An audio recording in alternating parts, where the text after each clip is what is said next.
you think? Yeah, I think we can definitely keep on going. And I would like to ask some of the questions that Brent might be particularly qualified to answer Oh, about the please. testing itself, if that's okay.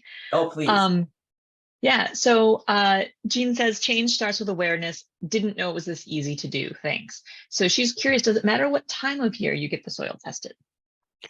So the important thing is if you're planning on testing the soil, let's say every 3 years, which is what we recommend typically, um, you want to do it the same time of year. So the nutrients in the soil, it depends on the nutrient, but some of them have a cycle that changes throughout the course of the year. So if you test at the same time of year, then you'll be able to more accurately compare your results. The fall in particular is a nice time to test. And there are a few benefits to using the fall, testing in the fall versus in the spring, in part because it lets you kind of plan ahead for what you want to do the following spring. And there's an article that I just put out on that. In the note-taking guide that you have today, there's a link to that article by Brent, just so you know. Great, fantastic. Gretchen says it can be hard to choose what purpose you're seeking the soil sample when you have various areas, lawn, trees, perennials, no vegetables, Gretchen says. She's looking for suggestions about how to determine your purpose. And this actually links in with Jean and Connie. We're also curious about the different soils in the different parts of the yard. Should you mix the samples? How many different tests? So yeah, this idea of the different purposes and the different areas and how to manage those. So we do have a guide online that talks about some of this, and I could probably look that up and put it in the chat or something. But it's so first talking about the different purposes. So by that I assume you mean which crops you're growing. If you get so MSU has two different products, and I'm not sure other states have, but we have a home lawn and garden self-mailer, and those are $26, and it includes instructions and everything you need to put your soil sample in the mail, and it's postage paid to the lab. And what the nice thing about that product versus our commercial soil bag, which is that box that Janet showed, it's been replaced with a bag now, but it's the same. Otherwise, it's the same. The difference is that with the home one, it includes postage to the lab, and when you go onto our website where you can view your results, you can change which crop you want the results for. Fantastic. And it will auto-generate a new report for you based on that. So if you started out and you wanted it to be a vegetable garden, and now you said, oh, you know what, I would really like to put in some shrubs, you can go back on there, select trees and shrubs, and it will generate new recommendations. Wow. And that's a big deal. You can't do that with the commercial one. Commercial one costs twice as much too. Well, commercial one's cheaper. The commercial through MSU, but through MSU. So our commercial one through MSU is $18. It does not include postage to the lab, so it's on your dime to mail it in. And the twice as much number that I mean is that we've had to go through private labs a couple of times because we needed a result like right away, and we're paying $50, $60, even $80 for the same numbers and not as much interpretation. So thanks. Oh, interesting. Yeah. So in terms of basically when you look at your soil, if you have areas that are significantly different, and you know that they are, and you're going to be planting in those areas, and you want to know what that area is like, then you would do a soil test for each of those sections. If you just want to do like a yard or a garden space and it has some weird spaces in it, but it's kind of the minority, like you have an area that stays really wet, if you're not specifically interested in that wet area, then omit it when you're taking that sample. So say you have a garden spot, it's 20 by 40, it has one mucky area. So take 10 random cores of soil at a minimum from throughout that area. Stay away from that section that's mucky, stay away from foundation walls, stay away from that area where nothing grows and you don't know why, and just get a representative sample of everything else in that space. Great. So yeah, so then if you've got, so you might end up with 3 different soil tests across your property. Maybe one for your area with your rain garden where it's always wet, maybe one for your vegetable garden, maybe one for your lawn. But where the soil is uniform, you can get one composite sample. So hopefully that helps a little bit. That's a great help. And thank you, Sonia, for finding the links for the bullet. Yeah. Yep. And let me just say that since you might not be seeing the chat if you're watching this video later, it's a pretty easy web address. It's homesoiltest, all one word, homesoiltest.msu.edu. Should get you there, and then you've got your different tabs to check out the different options. And once your results come in, and tools you can use, and then of course the Ask an Expert section. So homesoiltest.msu.edu. And we hope that those of you who are listening later to the recording will remember that if you want to see the chat, you just need to send us an email and we'll send you a copy of the chat. Yep. Teresa is saying that her MSU test results showed off the chart in phosphorus, potassium, and Mg is magnesium, right? She's looking for suggestions to lower these numbers. So P, K, and Mg were off the chart, and she's looking for suggestions. Well, you can't really lower those numbers. And that's not necessarily a bad thing. So what you want to do is not add to those numbers. So think about what you're putting onto your soil, and don't add fertilizers that are going to increase those numbers. So an example of that, usually when I see high numbers like that, we find out that someone's been using like composted manure, for example. Composted manure can be really high in nutrients, and especially phosphorus. So if you're using it, we always recommend that people only put on small amounts, like no more than like a half an inch, depending. And like this year, I've gotten 3 calls from people where their plants were all turning yellow. They couldn't figure out what was going on with them. And it turns out that they had put on composted manure, and it actually burned the roots. And the reason it burned them is that it was high in these nutrients, which are in the form of salts, and it was a salt toxicity that killed the fine roots. So think about doing things that do not add to that. You can dilute it down through the addition of organic matter, but you're not really removing those. You're just kind of adding some other things.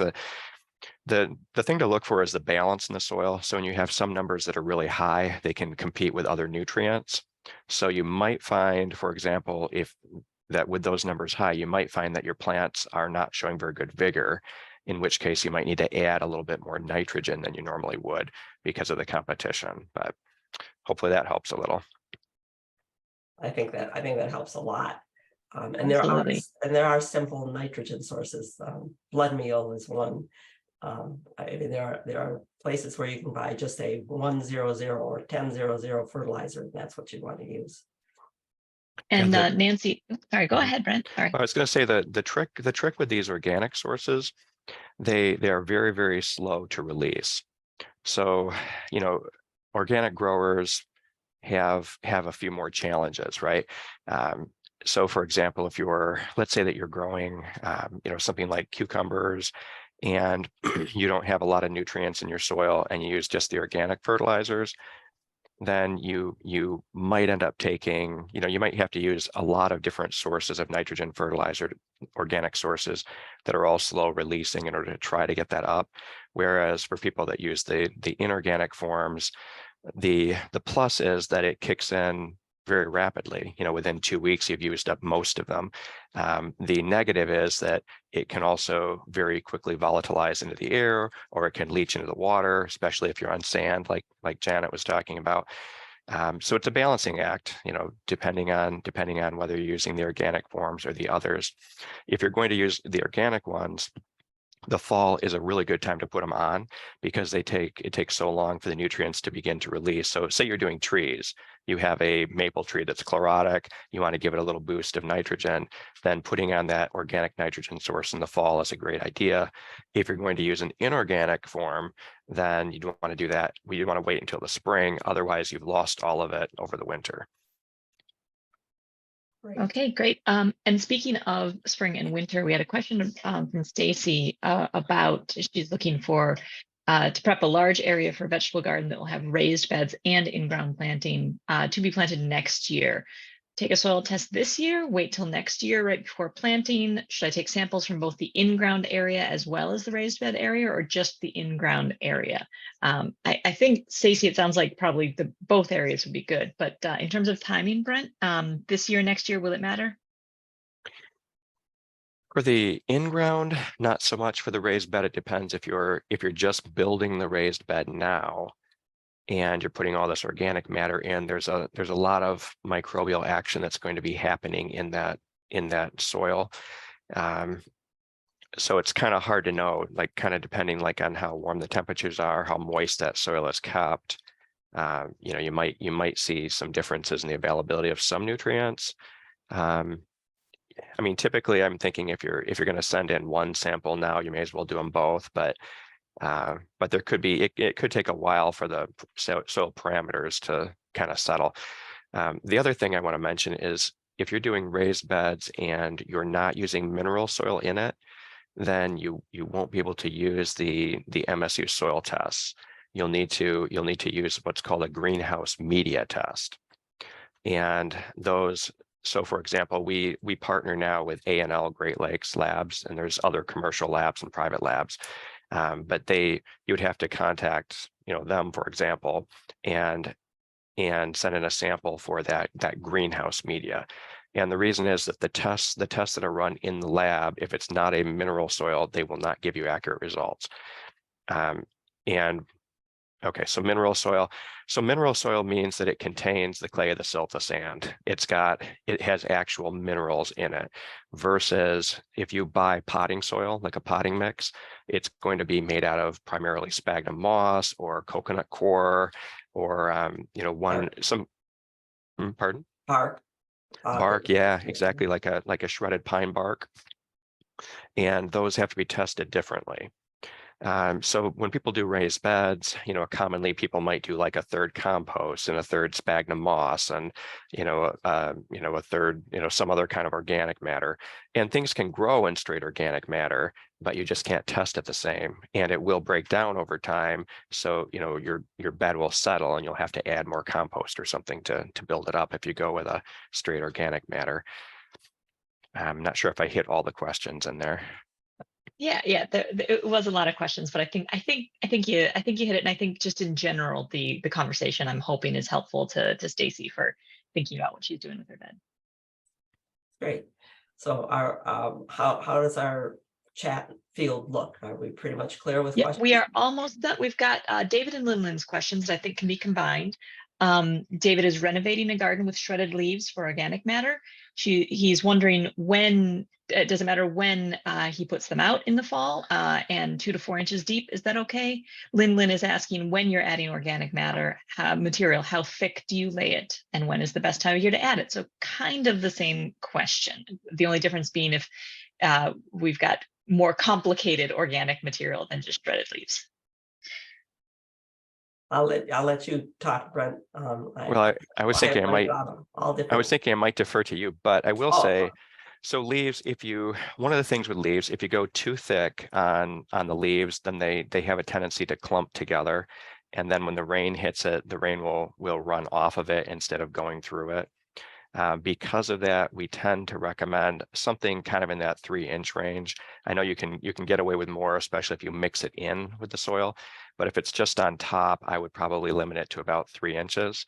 It really doesn't matter. Like once you have kind of cleared your garden is a time I would add it, because what you don't want to do is leave that soil just exposed, because then if you get a good rain, it can compact the soil, you can have erosion from it. So going ahead and getting those shredded or mulched leaves on there sooner rather than later is probably the way to go. And Janet, you might want to add to that. Yeah, but we generally go for 3 or 4 inches, although if they're loose leaves, like oak leaves that are not shredded, especially if they're oak leaves, we'll go ahead and put them on at 6 or 8 inches deep, because the oak leaves are going to wait until next spring to break down. But shredded leaves and some leaves like sycamores and Norway maples, they'll sit there and pack down, just like Brent is saying, and you'll end up with drought underneath them.